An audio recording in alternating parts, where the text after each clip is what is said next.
नमस्कार साथियों, स्वागत है आप सभी का आपके अपने चैनल टेक आईटीआई में। मैं हूं दीक्षा कुमारी।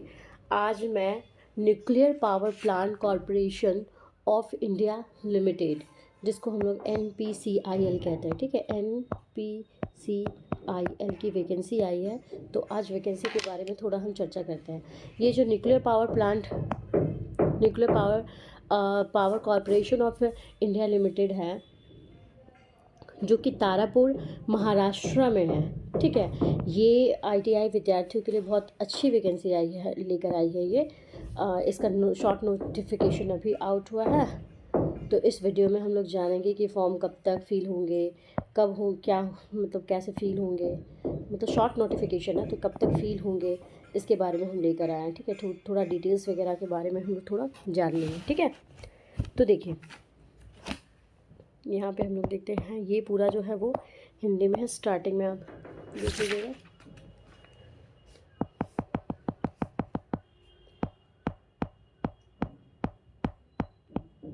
ठीक है। तब देखिए यहाँ पे NPCIL की वैकेंसी आई है।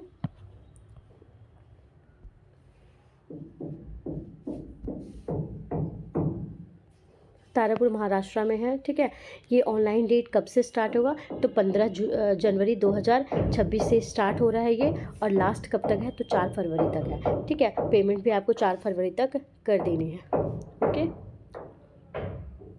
तो देखिए, यहाँ पे आपका साइंटिफिक असिस्टेंट बी सिविल के लिए स्टेपेंट्री ट्रेनिंग, साइंटिफिक असिस्टेंट, ये दोनों आप लोग के लिए इंपॉर्टेंट नहीं है। ये डिप्लोमा स्टूडेंट के लिए, ठीक है। ये 3rd नंबर का जो है स्टिपेंड्रिय ट्रेनी दैट मीन्स स्टाइपेंडियरी ट्रेनिंग या फिर टेक्नीशियन, ये जो है आपके लिए कैटेगरी 2, ये हमारे आईटीआई लोगों के लिए, ठीक है। ये जो है ये इसको हमको मेनली देखना आईटीआई के लिए। कितनी पोस्ट के लिए वैकेंसी डाली गई है, तो 83 पोस्ट है टोटल, ठीक है। और बाकी आपका ये असिस्टेंट, साइंटिफिक असिस्टेंट भी, ये सब डिप्लोमा कैंडिडेट है। नीचे देखते हैं क्या क्या क्वालिफिकेशन है उसका, ओके।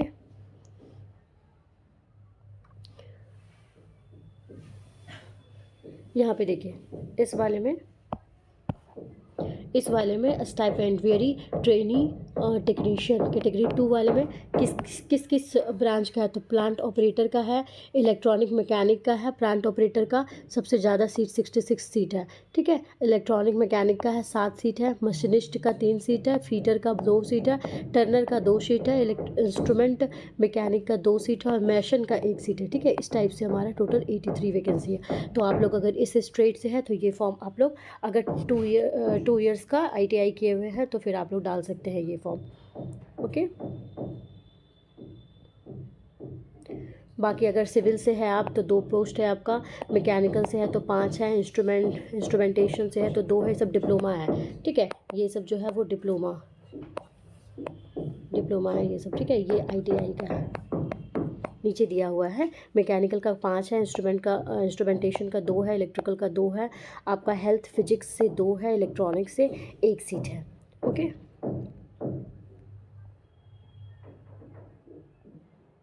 अब हमारा नेक्स्ट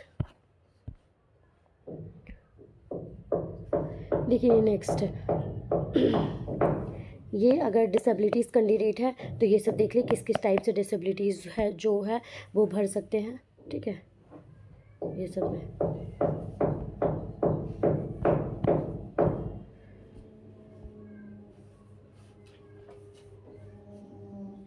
अब मेन है हमारा एसेंशियल क्वालिफिकेशन। तो देखिए, क्वालिफिकेशन में जो कैटेगरी 1 में हम लोग देखें तो कैटेगरी 1 में कौन कौन से है, तो मैकेनिकल के जो ग्रुप आते हैं, तो मैकेनिकल इंजीनियरिंग में डिप्लोमा होनी चाहिए। प्रोडक्शन इंजीनियर में जो डिप्लोमा किए हैं वो डाल सकते हैं, ऑटोमोबाइल इंजीनियरिंग में जो वो डाल सकते हैं। इंस्ट्रूमेंटेशन मतलब diploma in instrumentation, diploma in instrumentation and control, diploma in electrical engineering, ये सब वाले जो है वो सब डाल सकते हैं डिप्लोमा के लिए, ठीक है। फिर है नेक्स्ट इलेक्ट्रॉनिक्स में जो है कौन कौन से ब्रांच, तो इलेक्ट्रॉनिक्स इन इलेक्ट्रॉनिक इंजीनियरिंग, डिजिटल इलेक्ट्रॉनिक्स में अगर आप डिप्लोमा किए हुए तब डाल सकते हैं, electronics and telecommunication engineering में किए तब डाल सकते हैं, इलेक्ट्रॉनिक्स एंड कंप्यूटर इंजीनियरिंग में, इंडस्ट्रियल इलेक्ट्रॉनिक्स में and diploma electronics and communication engineering में किए हैं तब आप डाल सकते हैं, ठीक है। अब सिविल के लिए तो सिविल इन इंजीनियरिंग और civil diploma in civil engineering, diploma in civil and rural engineering अगर सबके लिए है तो आप डिप्लोमा किए हुए तो आप डाल सकते हैं। ओके, अब मेन है हमारा, मुझे देखना है। फिर अब देखिए इस वाले में हेल्थ फिजिक्स से क्या क्या मांगा गया है, ठीक है। बीएससी अगर आप किए हुए हैं 60% मार्क्स है आपका, ठीक है, 60% मार्क्स है बीएससी में, लेकिन कौन सा, physics as principle and chemistry, mathematics, science, statics, electronic, computer science, ये सब से किए हुए हैं तब आप डाल सकते हैं, या फिर बीएससी विथ केमिस्ट्री, ठीक है, एज प्रिंसिपल, मतलब आपका जो कोर सब्जेक्ट है बीएससी अगर आप केमिस्ट्री ऑनर से किए हुए हैं तब आप डाल सकते हैं, ठीक है। ये सब देख लीजिएगा आप, और या फिर मैथमेटिक्स, और इस कंडीशन में आपका जो है वो 10+2 में, मतलब इंटर आप मैथमेटिक्स से ही करना होगा, ठीक है। Mathematics eight HSC 10+2 level is essential है। और यहाँ पे और क्या है कि आपका जो 10th क्लास है और हाई स्कूल है उसमें आपका इंग्लिश जो है वो एक पेपर होना कंपलसरी है, तभी आप ये डाल सकते हैं, ठीक है। और हम लोगों को देखना है अब इस वाले के लिए, आईटीआई के लिए, तो आईटीआई में क्या क्या है, कौन कौन सा है, fitter, Turner, instrument mechanic, machinist, electronic mechanic, EM और मैशन, ये सब जो है वो लोग डाल सकते हैं। तो इसमें क्या क्या हम लोग देख रहे हैं, तो इसमें देख रहे हैं कि, तो इसमें क्या बोल रहा है कि 10th क्लास जो है, आप 10th क्लास में आपका मिनिमम 50% मार्क्स होने चाहिए साइंस में और मैथमेटिक्स में इंडिविजुअली, ठीक है। आपको मैथ्स में भी 50% मार्क्स लाना होगा और आपको साइंस में भी 50% मार्क्स लाना होगा, तभी आप डाल सकते हो। प्लस 2 इयर्स का ITI का सर्टिफिकेट होना चाहिए इन रेलिवेंट ट्रेड, रेलिवेंट मतलब ये सब वाला जो ट्रेड बताया, ये सब वाले में अगर है, और आपका साइंस में 50% मार्क्स और आपका मैथमेटिक्स में 50% मार्क्स अलग अलग, ऐसा नहीं कि ओवरऑल 50% मार्क्स अलग अलग है, तब आप इसके लिए एलिजिबल हो, ठीक है। फिर नेक्स्ट क्या है आपका, next for trade where the duration of ITI course is less than 2 years, the candidate should have at least 1 year relevant work experience after completion। मतलब आपका कोई भी ट्रेड, जैसे आप वेल्डर से हो, सपोज कीजिए जितना भी फीटर्स, मशीनिस्ट वगैरह तो 2 इयर्स का होता है ना, जैसे कि आपका वेल्डर हुआ, आपका फाउंड्री मैन हुआ, आपका जो भी ट्रेड है, मैकेनिक, ट्रैक, जो भी है, जो 1 ईयर का कोर्स होता है, जो 1 ईयर का कोर्स होता है वो अगर आप 1 ईयर का कोर्स किए हुए हैं आप, ठीक है, तब आपके साथ क्या होना चाहिए कि एटलीस्ट 1 ईयर का आपके पास वर्क एक्सपीरियंस होना चाहिए, ठीक है। इसमें आप देख लीजिएगा कौन कौन 2 इयर्स का है, और जो 1 ईयर का कोर्स है उसमें आपको 1 ईयर का आपको वर्क एक्सपीरियंस होना चाहिए, या फिर अप्रेंटिसशिप वगैरह कुछ भी होना चाहिए। और फिर क्या है कि इस कंडीशन में, ठीक है, इस कंडीशन में इंग्लिश सब्जेक्ट 10th में उसका इंग्लिश सब्जेक्ट होना कंपलसरी है, ठीक है। अगर आप 1 ईयर का, सपोज कीजिए आप वेल्डर ट्रेड से हो, ठीक है, वेल्डर ट्रेड से आप हो और आपने ITI किया है तो 1 ईयर का हुआ, तो आपको 1 साल का आपको कोई भी 1 ईयर का अप्रेंटिसशिप है ना, यहाँ पे 1 ईयर का अप्रेंटिसशिप आपको करना पड़ेगा, ठीक है, 1 ईयर ITI कंप्लीट होने के बाद। और मैंडेटरी क्या है आपका कि इंग्लिश जो है वो होना ही चाहिए आपका 10th क्लास में, तभी आप भर पाओगे, ठीक है। उसके बाद क्या है, फिर science and technology in 10th marksheet will be considered as science.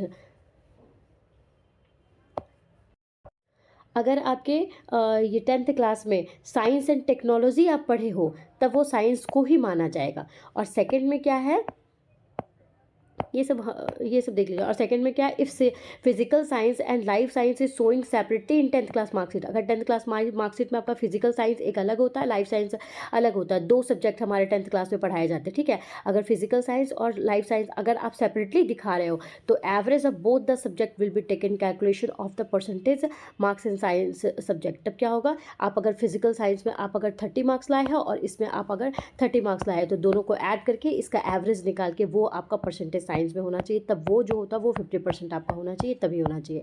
ठीक है, फिर क्या, social science will not be considered as, हाँ ये ध्यान रखना है कि सोशल साइंस जो SST हम लोग पढ़ते हैं, सामाजिक विज्ञान, वो साइंस को नहीं बोलते हैं हम लोग, ठीक है, उसको कंसिडर नहीं किया जाएगा। ठीक है, उसके बाद फिर ये वाला पॉइंट देखिए, जिन्होंने National Apprenticeship Certificate for a training duration of 3 years will not be considered where the essential qualification in 2 years ITI certificate। बहुत लोग क्या करते हैं ना, ITI नहीं करते हैं और कहीं से वो लोग NAC का सर्टिफिकेट ले लेते हैं। ठीक है, NAC का 3 years का सर्टिफिकेट ले लेते हैं। ठीक है ना, NAC क्या है, तो नेशनल अप्रेंटिस सर्टिफिकेट ले लिया है, लेकिन ये ITI में एडमिशन नहीं लिए हैं, तो उसको कंसिडर नहीं किया जाएगा, है ना, विल नॉट कंसिडर, उनको कंसिडर नहीं किया जाएगा। ठीक है, ट्रेड में कौन कौन सा ट्रेड है ये देख लीजिए हम लोग का, तो इलेक्ट्रॉनिक मैकेनिक, तो ITI इन इलेक्ट्रॉनिक मैकेनिक होना चाहिए, ITI इन मैकेनिक इंडस्ट्रियल इलेक्ट्रॉनिक्स होनी चाहिए, ITI in information technology and electronic system maintenance, ये भी है, वो भी इलेक्ट्रॉनिक मैकेनिक के ही अंदर आता है। ठीक है, फिर ITI इन टेक्नीशियन पावर इलेक्ट्रॉनिक सिस्टम, ये भी हमारा इलेक्ट्रॉनिक मैकेनिक के अंदर आता है। मशीनिस्ट जो होता है, मशीनिस्ट में ITI होना चाहिए, फीटर में ITI होना चाहिए। ओके, उसके बाद फिर टर्नर है, तो टर्नर में होना चाहिए, अगर इंस्ट्रूमेंट मैकेनिक का आपका है तो ITI इंस्ट्रूमेंट मैकेनिक में, या फिर ITI instrument mechanic power plant, दोनों को इंस्ट्रूमेंट मैकेनिक के अंतर्गत रखा, और मैशॉन में है तो आपको ITI मैशॉन में क्या होना चाहिए। ठीक है, उसके बाद क्या है कि आप कैटेगरी 2 के लिए, यहाँ पे कैटेगरी 2 के लिए आप इसमें एलिजिबल है कब, जब 10th+2 किए हुए हो आप, कौन कौन, फिजिक्स केमिस्ट्री मैथ के साथ। ठीक है, और जिसमें से आपको 10th+2 में, मतलब इंटर में आपका मिनिमम 50% आपको मार्क्स लाना है। ठीक है, और याद रखना है कि ये जो 10th क्लास है, SSC लेवल एग्जामिनेशन मतलब 10th क्लास में आपको इंग्लिश जो होता है वो एक सब्जेक्ट होनी ही चाहिए। ठीक है, ये ध्यान रखिएगा। फिर आपका ये वाला क्या है, देखिए इस वाले में ये वाला वैसे लोग हैं जो प्रोजेक्ट अफेक्टेड पर्सन्स में आते हैं। ठीक है, relaxation in the educational qualification for stipendiary trainee will be given as under to project affected person whose land has been acquired for Tarapur atomic power station, मतलब तारापुर ऑटोमिक पावर स्टेशन है, उसमें आपका ज़मीन वगैरह अगर गया हुआ है, वैसे पर्सन के लिए है कि उसका जो इसेंशियल क्वालिफिकेशन है वो, अभी हम लोग क्या देखे थे कि 10th+2 होना चाहिए, इस ये सिर्फ प्लांट ऑपरेटर के लिए। ठीक है, प्लांट ऑपरेटर ट्रेनिंग के लिए, टेक्नीशियन 2 के कैटेगरी 2 के लिए। ठीक, तो इसमें क्या था, 10th+2 था हमारा, तो 10th+2 होना चाहिए, मिनिमम 50% मार्क्स, लेकिन जिसका लैंड गया हुआ तारापुर ऑटोमिक पावर प्लांट में, उसका कितना 40% होना चाहिए। ठीक है, वो 40% लाएंगे तो भी एलिजिबल है। इसमें क्या देखे थे, इंग्लिश जो है वो कंपलसरी है, बट इसमें इंग्लिश जो होता है वो 10th में कंपलसरी नहीं है। ठीक है, with English as one of the subject at least at the, नहीं कंपलसरी है, इसमें भी कंपलसरी है ना, नहीं नॉट, मतलब इसमें कंपलसरी भी नहीं है। ठीक है, और फिर यहाँ पे educational qualification for maintainer trainees के लिए इसमें क्या बोला है कि जो pass in SSC with science and mathematics and English as one of the subject as SSC level examination with 2 years ITI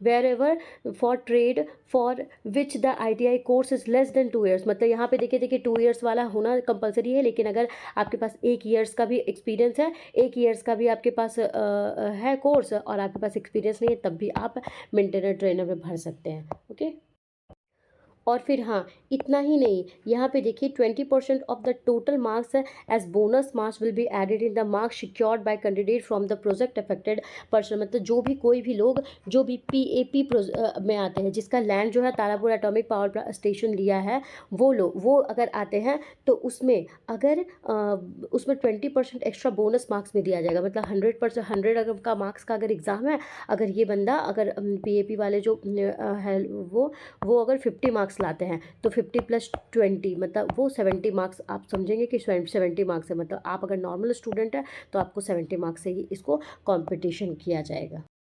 ये ध्यान रखिएगा, ये सिर्फ जो ग्रुप C पोस्ट है इसके लिए ये अप्लाई करेंगे। ठीक है, ग्रुप C पोस्ट के लिए ये जो ऐसे वाले कैंडिडेट है वो ग्रुप C के लिए अप्लाई करेंगे। और फिर आप आगे देखेंगे,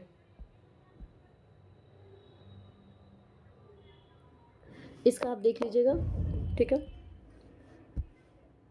उसका मेन हमारा ये हुआ ना, मेन देखिए, मेन क्या है हमारा कि अगर आप कैटेगरी 1 के स्टूडेंट हो, मतलब डिप्लोमा है किसी इंजीनियरिंग साइंस वगैरह जो भी है, साइंस ग्रेजुएशन से, साइंस ग्रेजुएट डिप्लोमा है, उसके लिए ट्रेनिंग का ड्यूरेशन जो होगा वो 1.5 साल का होगा, 18 मंथ का होगा, ठीक है। और इस ड्यूरेशन में आपको कितना पैसा मिलेंगे, तो पहले साल जो है वो 24,000 रुपये मिलेंगे, ठीक है, पर मंथ, पर मंथ 24,000 रुपये मिलेंगे।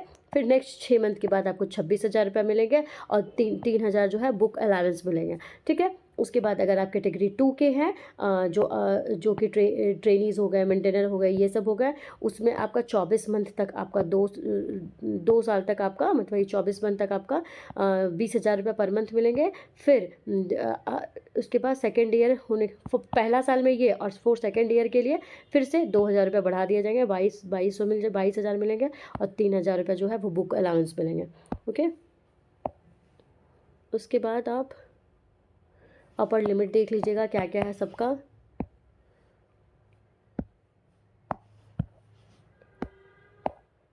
ओके, फिर देखिए, अगर आप सक्सेसफुली ट्रेनिंग कंप्लीट कर लेते हैं, तब साइंटिफिक असिस्टेंट बी के लिए लेवल 6 का है, 35,400 का है, डियरेंस अलाउंस वगैरह मिलाकर आपको 55,000 मिलेंगे। और टेक्नीशियन बी के लिए आपका, टेक्नीशियन बी में ITI लोग आते हैं, तो उसमें लेवल 3 का हो गया जो 21,700 है, 12,586 रुपीज़ डियरेंस अलाउंस, ये मतलब 2025 का है। अब जो है 2026 में और ज़्यादा हो जाएंगे, तो 34,286 है, ये 25 के अकॉर्डिंग है, 26 में और भी ज़्यादा हो जाएगा, ठीक है। ये सब आप लोग देख लीजिएगा, okay.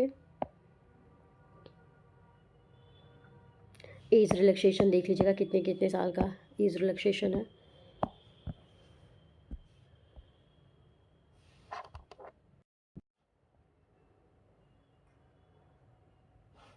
Okay.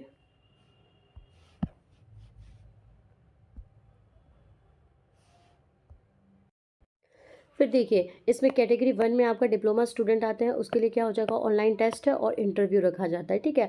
Online test will भी कंप्यूटर CBT हो जाएगा, ये कितने कितने आवर्स के लिए, तो 1.5 आवर्स, 1.5 आवर्स के हो जाएंगे, ठीक है।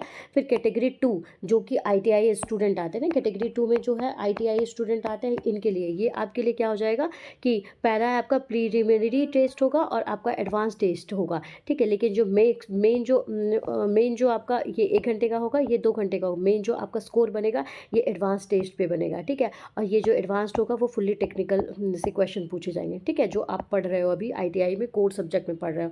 तो ये ध्यान रखिएगा, जो भी कैंडिडेट ITI स्टूडेंट्स है और उसका थोड़ा बहुत भी अगर टेक्निकल अच्छा है, तो NPCIL में जाने का जो है चांसेस बहुत ज़्यादा ही बढ़ जाता है, ठीक है। उसके बाद है, ये देख लीजिए आपका स्टेज 1 में क्या क्या क्वेश्चन आएंगे आपका, अगर आपका डिप्लोमा है तो क्या क्या आएंगे। टोटल क्वेश्चन 50 MCQ क्वेश्चन आएगा, 50 MCQ क्वेश्चन है, जो 1.5 घंटे का है। सिलेबस अपने डिसिप्लिन के अकॉर्डिंग आ रहा है, ठीक है। उसके बाद आप देख लेंगे इंटरव्यू में देख लीजिए, टोटल 100 मार्क्स का इंटरव्यू होगा, ओके। उसके बाद है आपका ये आपका ITI स्टूडेंट के लिए, इसमें क्या हो गया, टोटल आपका क्वेश्चन जो पूछा जाएगा, टोटल इसमें 50 क्वेश्चन, 50 जो है वो क्वेश्चन आएंगे, ठीक है। ये प्री की बात करें, ठीक है, प्रीलिमिनरी टेस्ट, मतलब ये प्री की जब बात करेगी तो कितना क्वेश्चन हो जाएगा, 50 क्वेश्चन हो जाएगा। उसमें 20 जो है मैथमेटिक्स, 20 साइंस का, और 10 जो हो गया वो जनरल अवेयरनेस का हो गया, ठीक है। आप इसमें अगर पास कर जाते हैं तो फिर आप, और इसमें देख लीजिएगा अगर जनरल